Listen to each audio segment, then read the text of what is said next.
नमस्कार मित्रांनो, तुमचं पुन्हा एकदा स्वागत आहे तुमच्या लाडक्या शेतवनमध्ये. तर मित्रांनो, तुम्हाला तर माहीतच आहे की गेल्या काही दिवसांपासून आपलं शेतवण तुम्हा सर्वांसाठी कोकणातल्या काही खास आणि पारंपरिक अशा रेसिपीज घेऊन येत आहे. सो आज सुद्धा आम्ही तुमच्यासाठी अशीच एक खास रेसिपी घेऊन आलोय. चला तर मग सुरुवात करूयात. मित्रांनो, आपल्या आजच्या रेसिपीचं नाव आहे अंडा करी, म्हणजेच आमच्या कोकणात याला कवटाचं कालवण असं म्हणतात. आता ते यासाठी कारण आमच्याकडे अंड्यांना युजली कवट असं म्हटलं जातं. चला तर मग आपल्या रेसिपीला सुरुवात करूयात. सगळ्यात आधी काही अंडी आणि 2 ते 3 बटाटे शिजायला टाकू.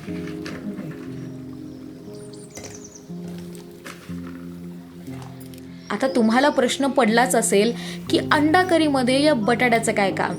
तर मित्रांनो, आपली ही जी जुनी लोकं आहेत ती बऱ्याचदा एखादी भाजी किंवा एखादा पदार्थ जर वाढवायचा असेल, म्हणजेच त्याची जास्त क्वांटिटी हवी असेल, तर त्यामध्ये बटाटा हा आवर्जून टाकतातच. त्यामुळे आजीने सुद्धा आज तिच्या या कवटाच्या कालवणांमध्ये बटाट्यांचा तडका ॲड केलाय.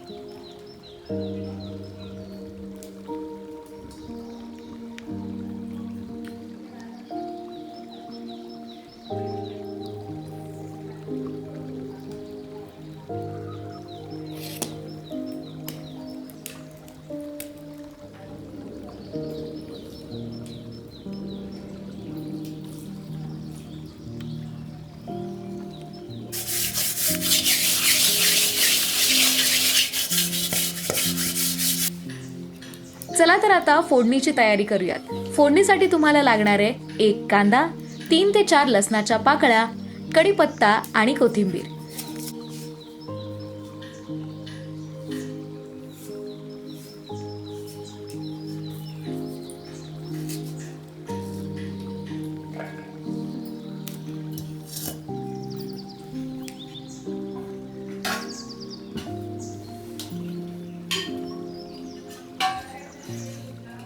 सगळ्यात आधी टोपामध्ये तेल टाकूयात.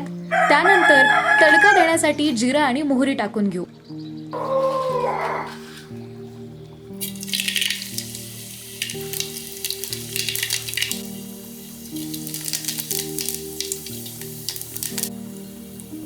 जिरा आणि मोहरी थोडं तडतडल्यानंतर आता याच्यामध्ये फ्लेवर ॲड होण्यासाठी लसूण आणि कढीपत्ता टाका. आता हे सगळं मिश्रण एकत्रित करा. नंतर त्यामध्ये कांदा टाकू. कांद्याला थोडंसं लालसर फ्राय करून घ्यायचंय. आता यामध्ये चवीनुसार तिखट, हळद आणि गोडा मसाला टाका.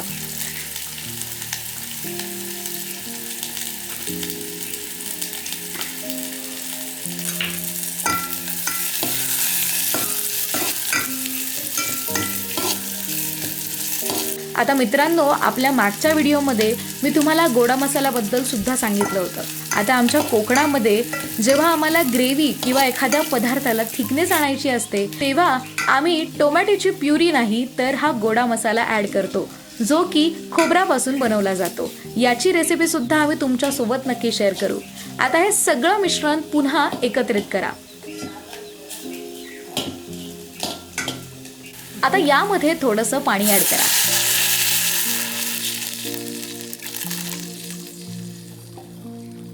त्यानंतर जी अंडी आणि बटाटे आपण शिजून घेतले होते त्यांना थोडे कट द्या.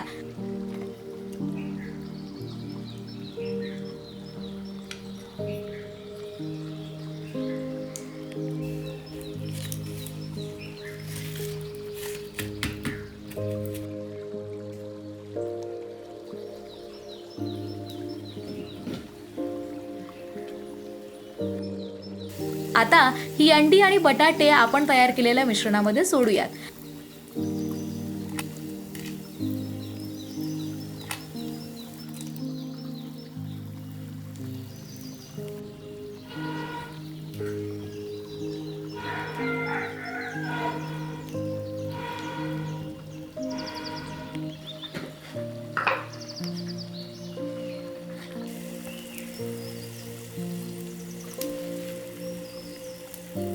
त्यानंतर याच्यामध्ये थोडीशी कोथिंबीर टाकून याला फ्लेवर देऊन ते शिजायला ठेवून देऊया.